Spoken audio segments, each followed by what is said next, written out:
దావీదు గారు అంటూ ఉన్నారు, వ్యర్థమైన వాటిని చూడకుండా నా కన్నులను తిప్పివేయకు ప్రభువా.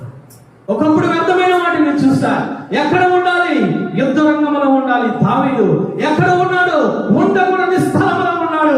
ఉండకూడని స్థలంలో ఉండి వ్యర్థమైన వాటిని చూసి తన ఆత్మీయ జీవితంలో మొట్టమొదటిసారిగా ఓడిపోయాడు. అప్పుడు మాట్లాడుతూ ఉన్నా, అయ్యా వ్యర్థమైన వాటిని చూడకుండా నా కనులను త్రిప్పివేసేయి.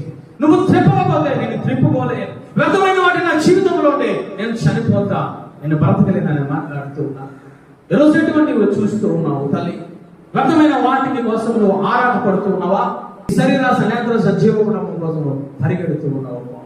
దేవశ్వరుడు పౌలు గారు మాట్లాడుతూ ఉన్నా, ఆకాశం ఉందే కానీ భూమి మీదే కానీ భూమి క్రింద ఉన్నా వాటిని పూజించకండి, వాటి వైపు తిరగకండి, వ్యర్థమైన వాటి మీద తిరగకండి, సజీవుడైన యేసయ్య వైపు తిరగండి.